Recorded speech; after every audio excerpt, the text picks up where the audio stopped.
I can talk to that brother today, and it not even bothers me. Because I listened to what the Lord said. The Lord just told me, and he said, address it, but address it this way. And so I just walked up to him and I just told him, I said, look, brother, don't ever call me buckwheat again. You don't know me. You don't know me like that. Please don't. I'm okay, but don't. If you don't know my name, don't call me. Don't say it. Don't say anything to me. But please don't call me buckwheat. And after that, we were good. He was like, oh, I'm sorry. I said, okay, I'll receive it.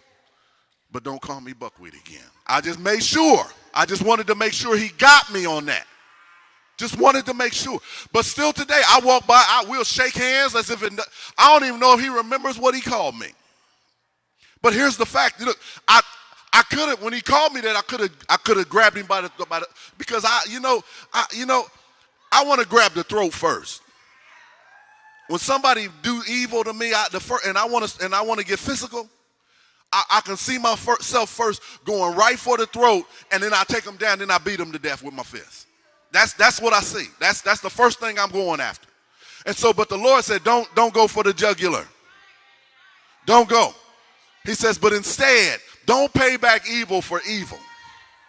Don't repay evil for evil. Don't repay it. But he says, but when people, he says, don't retaliate with insults when people insult you. Don't talk about, don't get into a Jonesing conversation, a Jonesing match.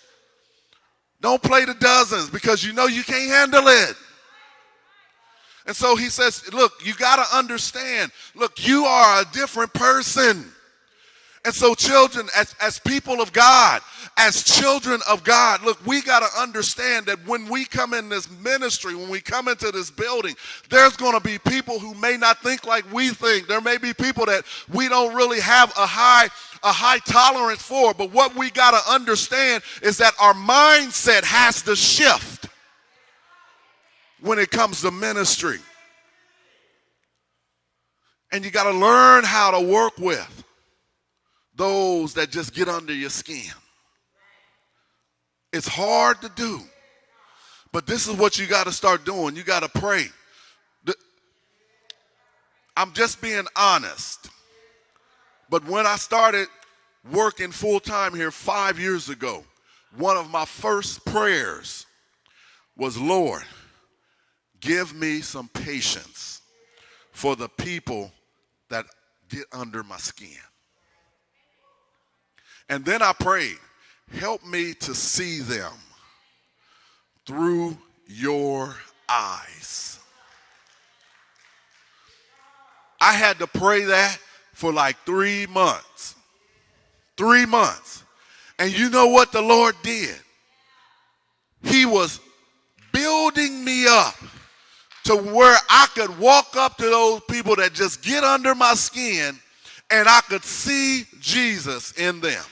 Our spirits connected, because I could have just been like, you know what, I ain't gonna say, I'm gonna act like I don't see y'all when I walk in here. I'm gonna act like I don't see y'all, but I have to see y'all because I have to interact, because we have kindred spirits and we're working together in ministry. And if we're not together and on the same plane, then we can't carry out what the Lord has for this ministry. And so we got to learn how to get along. So look, we got to, and look, there has to be some accountability, especially when it happens in this church. Especially with leadership in this church, I have to hold you accountable. I have to hold you accountable. And so look, when you're not treating people the way that the Lord is telling us to treat them, and I have to come behind you and put out the fires, look, I have to deal with the problem. And vice versa. If y'all see me doing the same thing, there's a group of people that's going to pull me aside and put me in my place. Because that's the relationship that we have when it comes to the body of Christ. We got to learn how it says don't repay. That word repay means don't discharge what is due. They may deserve it. Don't give it back to them. Don't compensate back to them in a good or a bad way. Don't pay them back. what they deserve. I know you're hurting. I know people have scarred you. I'm scarred. I've been scarred. It's hard for me to get over that stuff. But here it is. I got to learn how to go to the Lord and allow, and